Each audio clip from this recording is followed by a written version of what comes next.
आमाच्या विशेष बुलेटिनमध्ये आपलं स्वागत आहे। पाहूया विशेष बातमी। साताऱ्यातील ड्रग्ज प्रकरणावर मुख्यमंत्री देवेंद्र फडणवीस यांनी पहिल्यांदाच प्रतिक्रिया दिली आहे। या प्रकरणात त्यांनी उपमुख्यमंत्री एकनाथ शिंदे यांची स्पष्टपणे पाठराखण करत विरोधकांवर टीका केली आहे। महाबळेश्वर परिसरातील सावरी गावात काही दिवसांपूर्वी सुमारे 145 कोटी रुपयांचा ड्रग्ज साठा पोलिसांनी जप्त केला होता। हा साठा ज्या ठिकाणी सापडला ती जागा एकनाथ शिंदे यांचे बंधू प्रकाश शिंदे यांच्या मालकीची असल्याचा आरोप ठाकरे गटाच्या नेत्या सुषमा अंधारे यांनी केला होता। या आरोपांमुळे राज्यात मोठी खळबळ उडाली होती।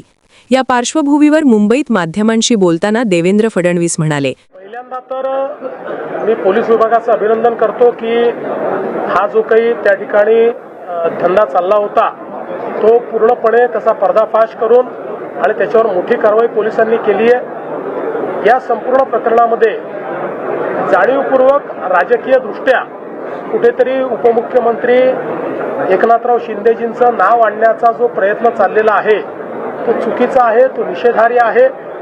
कुठल्याही पद्धतीनं आत्तापर्यंतचे जे काही एव्हिडन्सेस आहेत त्यात त्यांचा किंवा त्यांच्या परिवाराचा या ठिकाणी कुठलाही संबंध दुरान्वयानेही आलेला नाही। त्याच्यामुळे मला असं वाटतं की कुठेतरी दिशाभूल करून अशा पद्धतीनं बादरानं संबंध जोडायचा हे काही योग्य नाही आहे। या संदर्भात पूर्ण चौकशी आम्ही करतो। दरम्यान यावेळी देवेंद्र फडणवीस यांनी माणिकराव कोकाटे यांच्या राजीनाम्याबाबतही माहिती दिली। माणिकराव कोकाटे यांचा मंत्रिपदाचा राजीनामा मंजूर करण्यात आला असून त्यांच्याकडील खात्यांची जबाबदारी आता अजित पवार यांच्याकडे देण्यात आली आहे असे त्यांनी सांगितले। मात्र कोकाटे यांच्या आमदारकीचा राजीनामा किंवा अटक वॉरंट याबाबत त्यांनी कोणतीही प्रतिक्रिया दिली नाही।